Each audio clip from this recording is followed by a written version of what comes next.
The Democrats have released their budget. What's in and what's out? How does it compare with Governor Youngkin's initial budget? Also, the efforts to depoliticize Virginia's top election office hits a snag in the Senate, though there's consensus in the House. And yes, hardball in the House. The GOP finds itself apologizing for a tweet attacking the House Speaker's pass. It's Stay the Water. I'm your host, Dr. Eric Claville, and you're joining us for the 2024 General Assembly Week in Review. Welcome back. I'm your host, Dr. Eric Claville, and you're joining us here on State of the Water, where we bring movers, shakers, and policymakers to you to talk about things important to you and the community. You know, we hope that you had a phenomenal weekend. I know in some parts of the country, California, here in Hampton Roads, it's a little wet, but also the weather's kind of crazy as well. And we hope that you're staying healthy because we know that there's different bugs going around. Whatever you do, make sure you take care of your health and take care of those things and those people that are important to you because you only get one go round on this earth. So make it your best. Not only that, but as always, we're broadcasting from the campus of the Norfolk State University, home of the Spartan Nation, here in WNSB Hot 91, the soul of VA. And we'd like to thank all of you for joining us, our supporters, our listeners, as you always do on every Sunday. Without you, we couldn't do what we do. So you're joining us now for our week in review. You know, what's going on Capitol Hill. You know, it's been a phenomenal General Assembly session so far. As a matter of fact, we're 1 week past what's called crossover and also the budget being released. You know, we talked about this in the last show, Budget Sunday. And we were anxiously awaiting to find out what's happening in the budget and what's going to be released. And we started to dissect those things. And in Virginia, the governor releases his proposed budget, usually right before the end of the year. So Governor Youngkin released his budget around the middle of December of 2023. And in that, he outlined his priorities. So that budget now was in the House and the Senate, and then they debated those particular budget items along with other budget amendments. And now, according to the Virginia Mercury, the Virginia Democrats released their budget plans, and we're going to take a look at what's in and what's out. But before we do that, I'd like to also recognize Speaker Don Scott and his initial Black and White Gala. What a phenomenal event honoring crossover and Black history during this time of the month that was held in Richmond. It was a phenomenal event where everyone, including the governor, lieutenant governor, Governor Wilder, Congressman Bobby Scott, and a plethora of who's who all attended. And it was a great opportunity to let our hair down and just come together with smiles and joy and enjoy each other's company and go back on the hill the next day and work things out for the people. It's those type of events that really build camaraderie, and those type of events really help to tear down walls. Because at the end of the day, policy making is all about the people. So if you don't have the people in mind, then your policy really doesn't mean that much. It becomes very selfish and self-serving. So hats off to you, Speaker Scott, for your inaugural Black and White Gala. We had a great time, and we hope for much success in the future as well. So let's take a look at what's in the budget and what's out. We're going to focus on the Virginia Mercury article here. So it tells us that this is an article printed, actually published on February 19, where it talks about Youngkin's tax cuts were stripped out as legislators put their own spending proposals. Now, of course, according to the Virginia Mercury, Governor Youngkin's year-long push for tax cuts is running up against a stiff opposition in the General Assembly.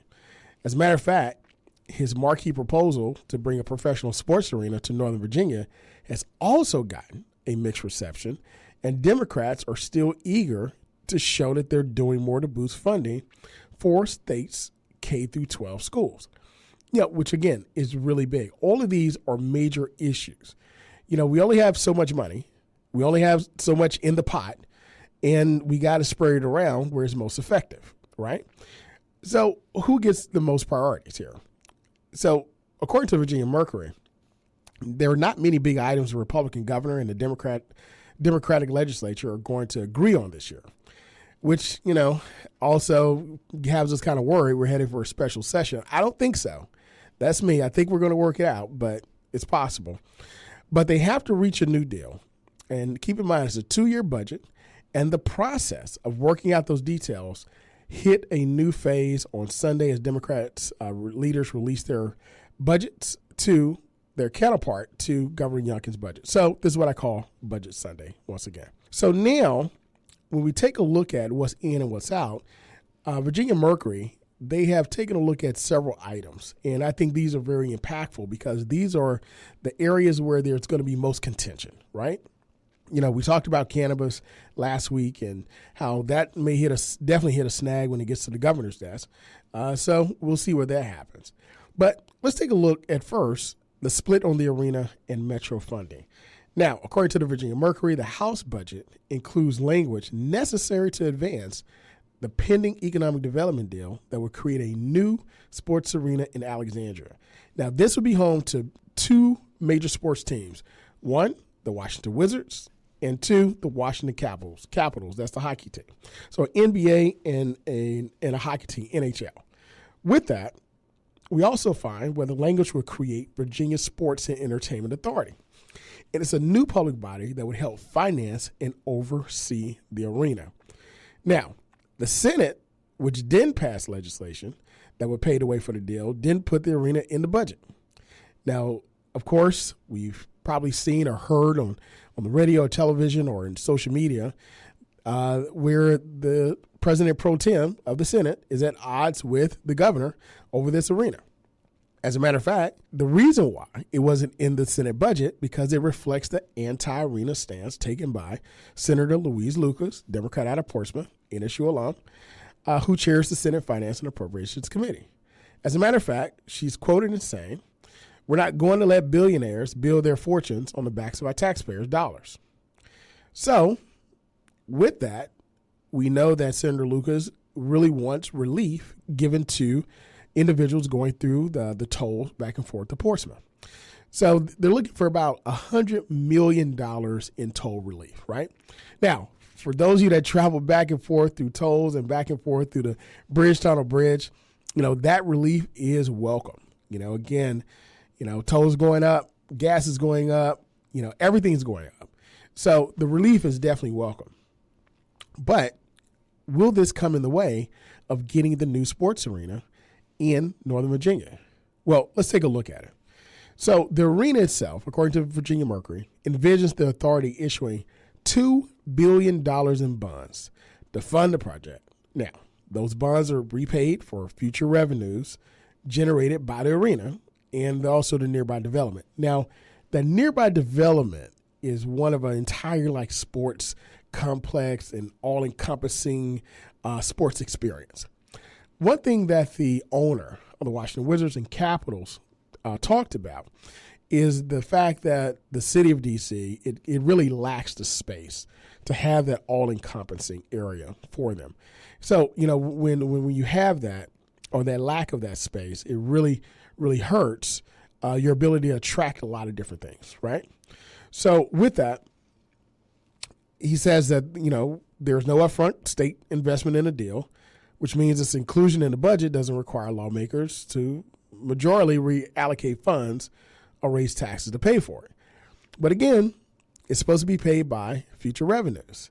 So we're banking on this thing making money to pay it. But we're going to issue the bonds for it, $2 billion. So let's just say they don't make the money for it. Then who's on the hook for the bonds?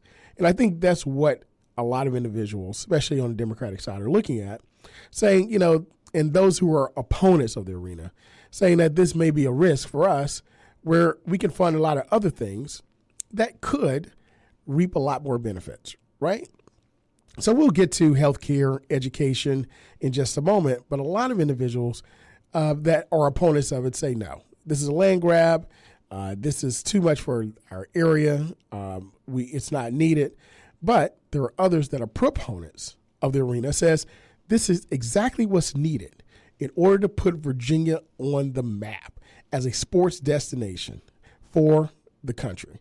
Right here, Northern Virginia, suburbs of D.C., along with Virginia Beach. You know, of course, you know, there's been talk of getting a team down here forever, you know, but again, you know, that's that's what individuals who are proponents saying this is what we need. So we'll see what happens. But several Democratic senators, according to Virginia Mercury from Northern Virginia, have indicated that they're still open to an arena deal, but whether it makes it to the final budget will depend on whether they can come to an agreement with, you got it, Governor Youngkin. Once again, it's all about negotiation. That's what it boils down to when we talk about policymaking. Now, in a transportation funding debate tied to the arena, this is what we were talking about before. All right, so this is where the politics comes in. According to the Virginia Mercury, the House proposed $249.5 million over the next 2 years for the Washington Metro Area Transit Authority, which operates the metro system to address its budgetary shortfalls. Now, with this, Youngkin did not propose any additional funding above what Virginia pays for the authority, but would allow Virginia to give more if Metro provides a corrective action. So the Senate didn't propose any additional funding for that, but still, you have upper chamber leaders recommending the governor's administration continue to discuss financing Metro and commuter changes post-pandemic. So once again, this is up in the air. But once again, when we talk about transportation, we talk about the tolls here in Southampton Roads with Portsmouth, and also we talk about the Metro in Northern Virginia to help manage that particular transit issue. So we'll see what happens. So we're talking $2 billion, $100 million, and $249.5 million. It's a lot of money. And you might as well say $250 million when you say $249.5, $250 million. It's a lot of money. It's a lot of taxpayer money for the benefit of who? Who is it going to benefit? Is it going to benefit all of us, or will it benefit a few? And I think that's where Senator Lucas' statement comes in, where she says she's not going to allow billionaires to build arenas on the backs of taxpayers. So we'll see what happens, but that's where the arena itself stands. So let's take a look at tax cuts now. Now, what's in and what's out? Tax cuts, Democratic budget is out. And taxing digital goods and services, guess what? It's in. So although Youngkin told the General Assembly in January, according to the Virginia Mercury, that his wide-ranging tax reform plan was a quote-unquote a package deal, and he was, quote, was only interested in a plan that reduces taxes for Virginians, unquote, both the House and the Senate ignored those desires. So in other words, neither chamber in their budget proposal included across the board 12% income tax cut that the governor sought, or a bump in the state sales tax meant to partially offset it. So of course, the governor, and I was there when he released his budget, he was, again, selling this as an opportunity, for the Commonwealth across the board, more tax cuts, but raise, the taxes on these goods and services to help offset the cost. Neither the House nor the Senate put it in the budget. Totally ignored. As a matter of fact, on Budget Sunday, Senator Lucas called the cuts, quote unquote, not sustainable, citing a States Commission July finding that Virginia is underfunding its local school districts. All right. So this is where the JLARC study comes in. So we're going to get to that in just a moment. That's the next thing we're going to talk about when we talk about spending on education, because the JLARC report really, it really, I hate to say it, but it really exposed the inadequacy of the formula that the Commonwealth of Virginia uses to fund its K-12 schools. As a matter of fact, it was just so blatantly outrageous how we are so underfunded that immediately the legislature knew that they had to act on it. Look, if we want the best and the brightest, if we want to continue to educate Virginians to compete on the world stage, and also invite those that are to come here to do great things, we got to spend on K-12 education properly. Once again, the operative word is properly. But before we get there, just to kind of close out this tax cut piece, the House and Senate, they're embracing Youngkin's push to close what he called the big tech loophole. So This is where the digital service tax comes in, according to the Virginia Mercury. They look to close a big tech loophole by extending the sales and use tax to digital goods like software packages, digital downloads, and guess what? Streaming services. So what's going to happen? Now, all those things that we download and stream, get ready for a tax on it. That's right. Tax is coming. It's interesting. I remember some years ago where online buying and selling really took off. And I remember one time I looked and I saw my total, and it was crazy because it didn't charge any tax, state tax or anything like that. I said, wow. I said, somebody's going to find this out, and tax is going to be included on all this. So yes, Amazon, you order something from them, it's going to include the tax for your state and all that other good stuff. So digital downloads, yeah, the tax is coming. As a matter of fact, according to the House Appropriations Chairman, Luke Torian, Democrat out of Prince William, said, on this, the governor was correct. You see, legislators have no problem saying when other legislators are right, or lawmakers. Luke Torian, a Democrat, said the governor is right. As a matter of fact, he said it makes no sense to pay sales tax when you buy a Blu-ray disc, but don't pay a tax when you download the same movie from a digital retailer. Now, of course, the House GOP is characterizing the rejection of Youngkin's proposed income tax cuts, according to the Virginia Mercury, as a, quote, a $1.3 billion tax hike, unquote. Well, first of all, how are you giving a tax hike if you're not including a tax cut? In other words, you're just simply paying the same thing. So you're not hiking anything. You're just leaving it as is. Again, wordplay is very important, especially when you deal with policy and things of that nature.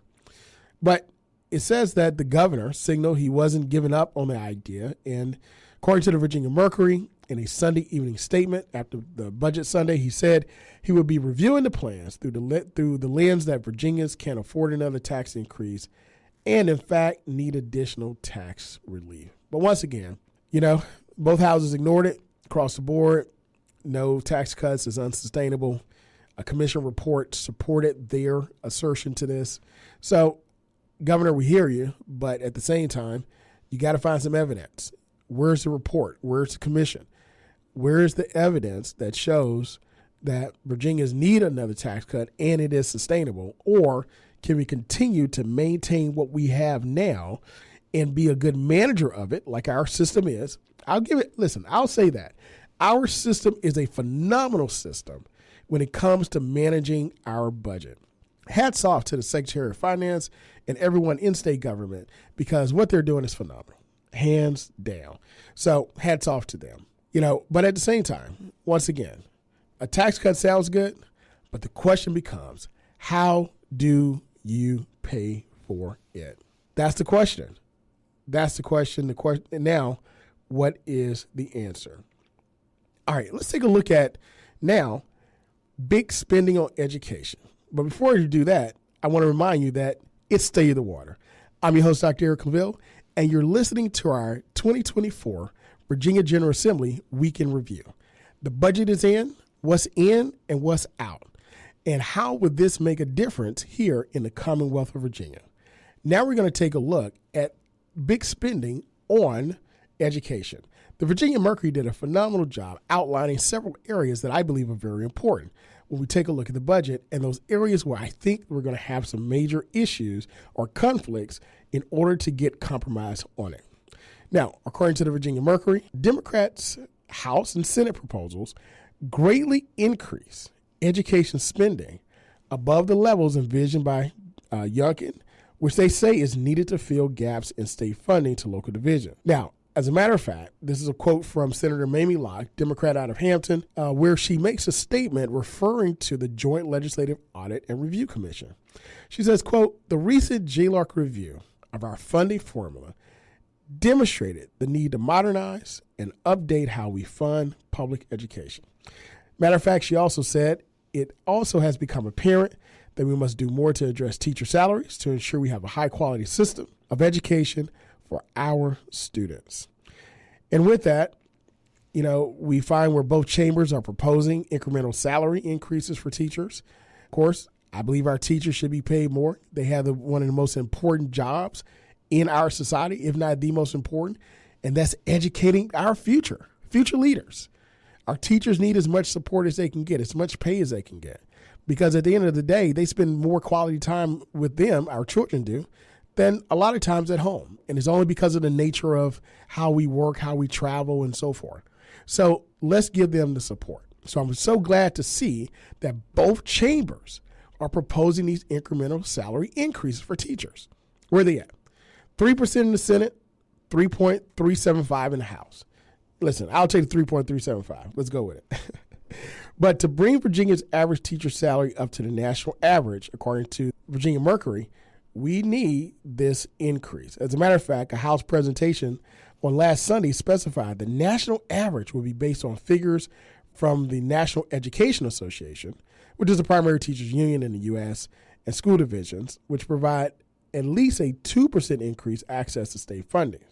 Now, of course, Governor Youngkin's plan does include the 2% salary increase for teachers, but the House and the Senate goes further, an extra 1 or 1.375%. In addition to that, other major spending, according to the Virginia Mercury, priorities include hundreds of millions of extra for states at risk, add on a bucket of money used to supplement funding for school divisions with high number of economically disadvantaged students, and the House puts an additional $384 million toward that priority over the next 2 years, while the Senate, they put $200 million. So when we talk about our students, when we talk about ensuring that we are educating the most important part of our society, the House and the Senate are doing it the right way. They say, listen, we believe that our children are the future. We believe that we're being underfunded. We believe that it's time for us to fund education properly. So therefore, we're going to put our money where our mouth is. And that's the key. Put your money where your mouth is. And that's what the Democrats are doing. That's what they're showing. So with that, once again, this is based upon the JLARC Commission, the JLARC study, not just they're pushing something out because they just thought about it. But again, we need to give our teachers as much support as possible to help our students. So when we talk about helping our students, it's just not K through 12, right? But it's even before that. Let's take a look at early childhood care funding. According to the Virginia Mercury, there was an agreement on that. Now, we know that, it's been said many times, and we've seen studies that a child that starts early childhood learning by age 3 has a better opportunity to advance in society and through school more successfully than a kid that starts at 5, just at kindergarten, or even a child that starts at 4, right? I mean, hopefully, we can get more kids in at age 3 and also more daycare funding for families as well, because I don't know about you, but childcare costs are astronomical right now. They've gone up tremendously. I've talked about this before. My father and my mother, who both passed away, going on to be with the Lord, they had a heart for children. So we started a daycare center and ended up becoming a child learning center for 21 years back home. And they saw the escalation of costs to raise children, to care for children. And out of their hearts, they, accepted for a lot of times what a lot of single mothers or what families struggling could pay to keep their kids while they would go to work. That doesn't exist right now. If you're taking, there are a lot of places, and this was a legit business. But, if a person, maybe children being kept at home or by a neighbor or relative, but when we talk about child care and early childhood learning, that's a different scenario. We want to make sure our kids are learning. So Youngkin made early childhood care a centerpiece of his budget proposal. Now, I do remember this. There was a huge presentation about this, and he has a real heart for it. But according to Virginia Mercury, Governor Youngkin called for $412 million over the next 2 years, so that's $206 million per year, for states' child care subsidy program to maintain current levels of care, even as a federal pandemic relief fund disappear. Now, I think that's significant, because we forget about how the CARES Act, one of the greatest pieces of legislation, CARES Act 1 and 2 that came out of Congress, that really helped us. I mean, it saved a lot of businesses, a lot of families, everyone. It was huge. So it was a phenomenal thing. And because that money is disappearing across the board, all states, Governor Youngkin said, hey, we need to add to that. So with that, both houses, House and Senate, according to Virginia Mercury, embraced that proposal. That's right. With Senator Locke saying Sunday, the Senate, quote, affirms the funding provided and introduced in the budget to support early childhood care and education and recommend maintaining the current service level in the second year, unquote. Once again, when you put the people first, when you have good intentions, and when everyone sees that and can agree, from the executive office to the House of Delegates to the Senate, they embrace that. Agreement on it, we know that's going to pass. We know that funding is going to go to child care centers and for mothers and families to provide that funding so that they can have child care, early childhood funding. Absolutely wonderful. That's when public policy works, especially when it works for the children. I love it when a great plan comes together. And finally, this is something that we see impacting us now. We thought it was long-term, but this is something that we see that's causing havoc all around us every day. And that is the Regional Greenhouse Gas Initiative that we have here in Virginia, that we see there's a fresh push for it. Climate change. According to the Virginia Mercury, Democrats and Republicans, they've been squabbling on whether Virginia should be a part of the multi-state carbon market known as the Regional Greenhouse Gas Initiative, or RGGI, for years. Now, Governor Youngkin, no surprise here, he vowed to withdraw Virginia even before he took office, and did so through regulation at the end of last year, although environmental groups are fighting the move in the court. Now, according to the Virginia Mercury, this year's House budget would direct the state to rejoin the Regional Greenhouse Gas Initiative, or once again, RGGI, and projects $100 million in revenues from participation over the biennial. While Senator Lucas said that the Senate budget doesn't include the language, the chamber spent much of the past 2 years defending Virginia's participation as a brick wall issue. So there you have it. These are the highlights of what's in and what's out, and where we're going to have the most battle over these particular issues. Now, we're not talking a little amount of money. We're talking billions of dollars just right there, whether it's long-term or upfront. But one thing about it, we know our General Assembly, they want to hear from you. So be involved in the process. Contact your local delegate or state senator, or log on to the Virginia General Assembly and view a committee meeting. Make sure your voice is heard, because it's your government, it's your democracy. And I'm your host, Dr. Eric Claville, and this is Stay the Water. And we thank you for joining us, and we'll see you again next week. Be good, be great. God bless. Hi, I'm Carrie Washington, and you're listening to State of the Water with award-winning host Dr. Eric Claville.